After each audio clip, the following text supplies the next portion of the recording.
Welcome to the Writers Room for Run Radio. I'm Trina Wilcox. My guest today, Sam Foster. Welcome. Why, thank you, Rena. I'm glad to be here, Trina. So tell me a little bit about your writing journey. When did you decide you had all of these stories in you and that just didn't have an interesting plot, but great characters too? Yes, thank you, because that is my description of my stuff, isn't it? Trina, I have been a reader all of my life. And I think the best description I can give in answer to your question is that I have always wanted to write, but I don't think of myself as having grown up poor, but I grew up sleeping on the couch until my older sister went away to school. I mean, I think that sort of describes economic circumstances. And when I got out of school, I had no desire to starve for art. I was not one of those people who was so obsessed that I was willing to do that, even if I lived in an attic garret and didn't know what I was going to eat for dinner. So I dove into the American corporate life to try to make money. And it was not until I was 45 or better, until I had my mortgage mostly paid down, until I had a couple of kids, until my life was stable, that I started to write. And my first two novels were written during a period of time when I was still working. In fact, I amuse myself to no end, Trina, by saying that Raymond Chandler and I have in common that we published our first two novels while we were executives with downtown Los Angeles firms. Oh my. And at least, that somehow amuses me. It does. But the trilogy that I have written now is a story that's been in my head most of my life. And I didn't want to write it while I could only scribble Wednesday nights and Sunday afternoons, kind of thing. I wanted to wait until I could devote my heart and soul and all of my energy to it. But it's been in my head and percolating in my head, I think, most of my life. And so I guess that kind of answers your question, is that I was a writer while I could still work, but it was not until I retired that I did what I really think of as probably the most important thing I'll ever write. So when you were ready to go all in and start dedicating all of your time, before that though, did you still start scratching down stuff, or did you just hold it all in and let it all out at once? No, I don't know how other writers do it, but I have files on stories I want to write. And when things come into my head, when I'm driving down the road and they come into my head, I'll scribble a note. I have no intention of writing that story today, tomorrow. That's something in the future that I'll get to. But yes, I scribble notes and I throw it in the file. Okay. So at what point did you have all of these files and think, what am I going to do with this? Or did you have a pretty good plan laid out? I'm a very organized person. I'm terribly disciplined. I've been disciplined all of my life. And so it was the specific answer to the question of the American trilogy it was when I finally retired completely.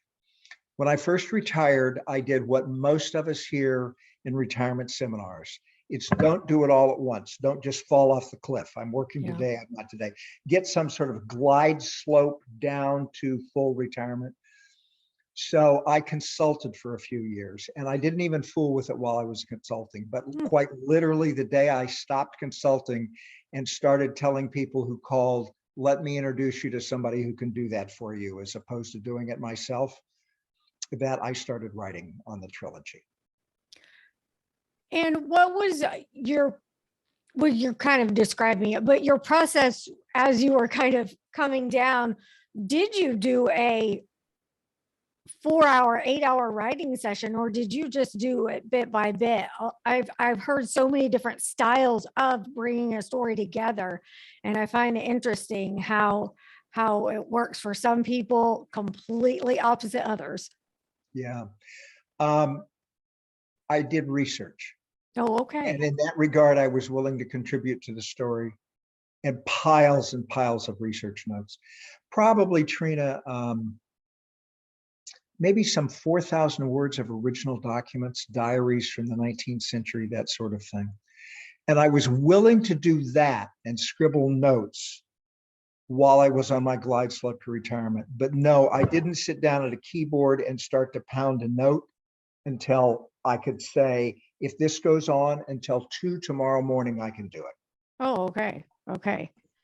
So was that when you could sit down? How many hours at a time would you spend? Well, even though I used the until 2 in the morning metaphor, for me, and I think true for most people, although maybe it's my age, Trina, but after something between 3 and 4 hours, I get tired. Mhm. I start to mistype, but more than even mistyping, I don't mind. I can always go back and correct the typing, but I lose the thread. I don't know what I'm doing. It's no longer automatic. I'm no longer staying with it. I'm fumbling. And so that's when I quit. And that's usually 3 to 4 hours for me. Do you find exercise stimulates your creative juices in your writing process? Are you an active person? Do you have a fitness lifestyle that you feel contributes to your writing, or is it just for maintaining health? I do have a fitness lifestyle, and you tagged me when I said I was fairly disciplined. I mean, I was an athlete in school. I was a Marine Okay. after I got out of school. Oh, okay. I have been a runner all of my life, even Yes. after I got out of the Marine Corps. Yes. But those things contribute to my energy level. Okay. Yes. Okay. I get it. And so in that regard, yes, I would Yes. rather work out and then start writing Yes. than write, finish the day and say, okay, I can go work out. I'm with you. I'm with So- you. If I don't do my exercise, nothing else happens. Yeah, Yes. you Got it. understand. I So, completely so understand. generally my writing doesn't start until about 10 o'clock. Okay. Okay. Great. So, okay, take me through the process when you were ready to publish. Well, what did that look like for you? That is two completely different stories. Oh, Yeah, I told you that I had the good fortune to have two books published while I was still working. okay. Those were published by a small, very small tertiary house named Daniel and Daniel. Okay. And I will never forget when I finished my first book, I got, and I presume other people do it this way, but I got a copy of Writer's Market and I started sending it off to agents. Yeah.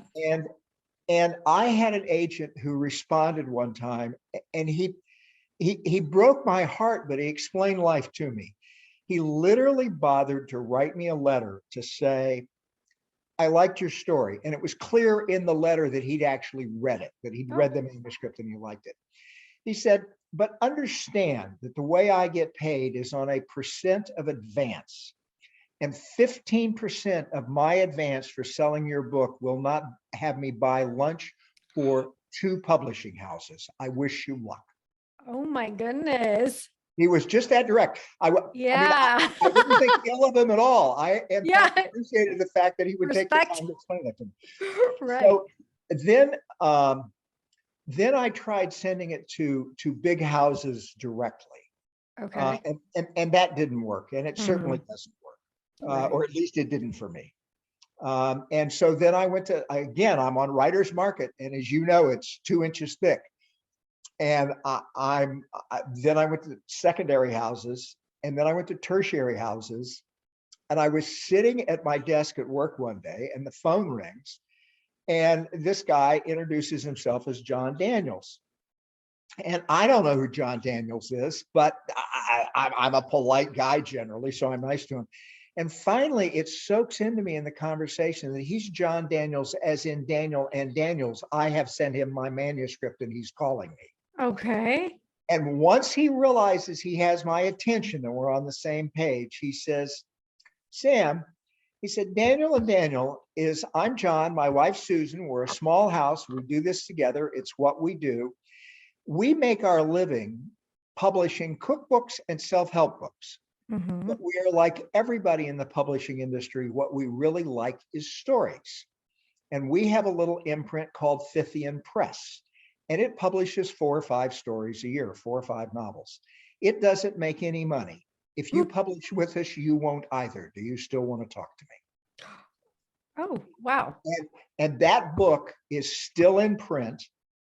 And it got published in a day which was before print on demand. So books were actually in print, and you'd have, which printing you're in, and it would say in the cover, third printing or sixth printing or whatever. Mhm. That doesn't happen Right, anymore. right.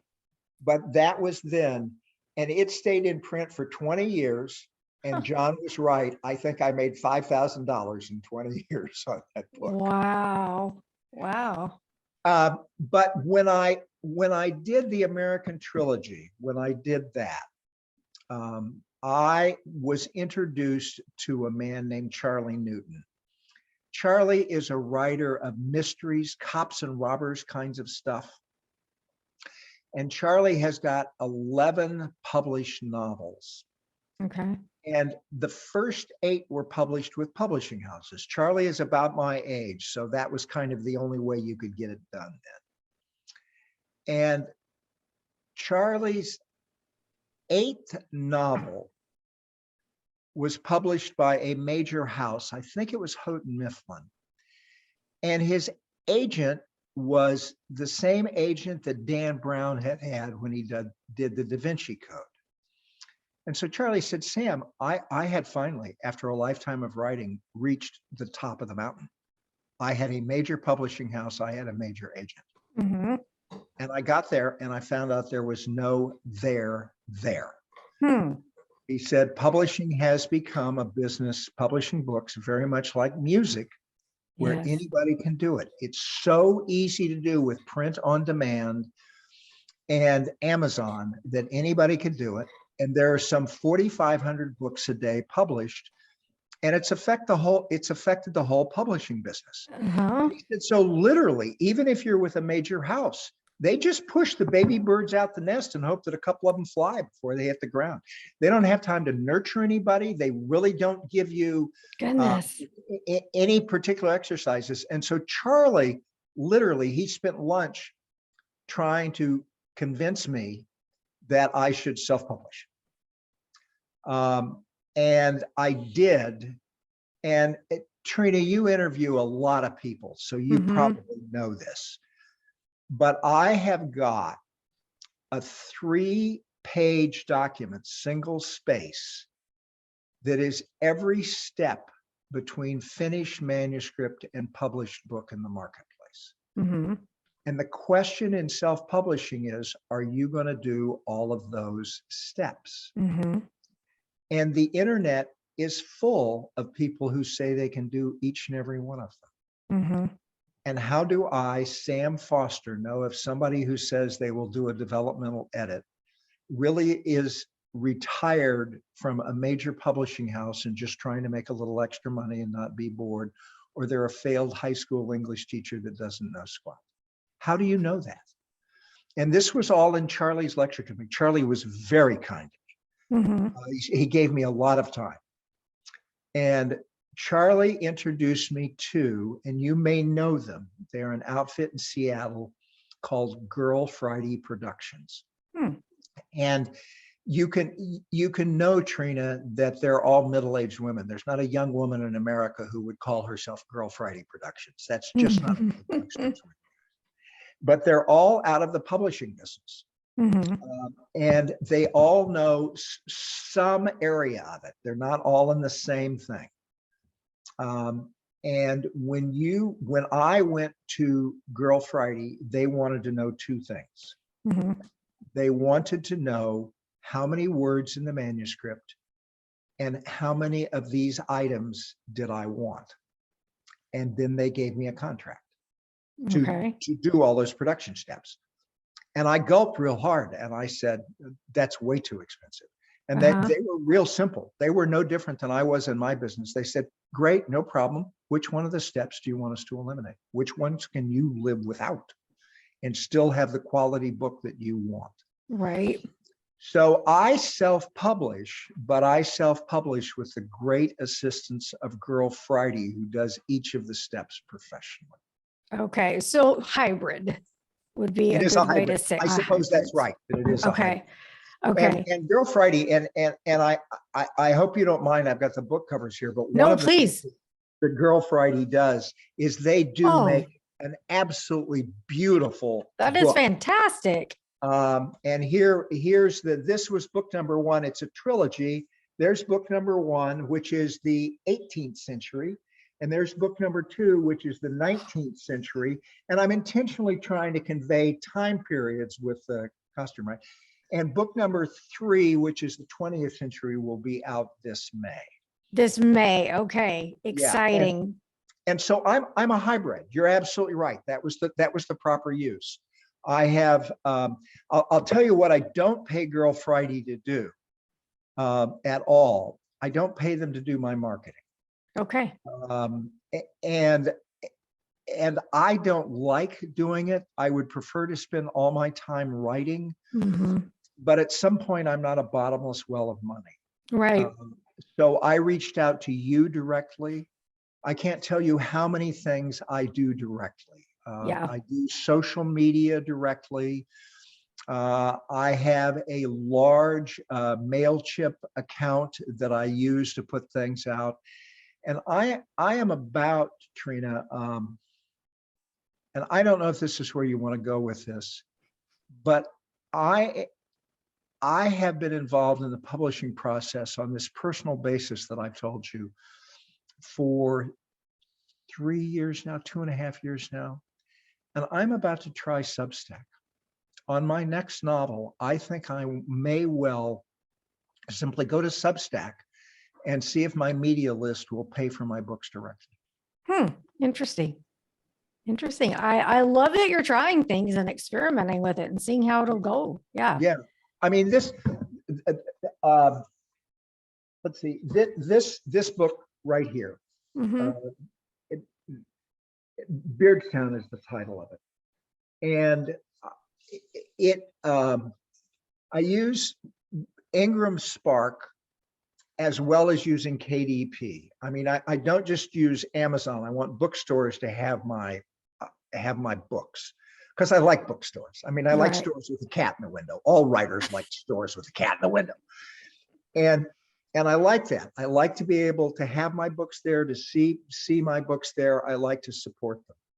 But that book I just showed you, if you go to Barnes and Noble and buy it, Sam makes 27 cents gross.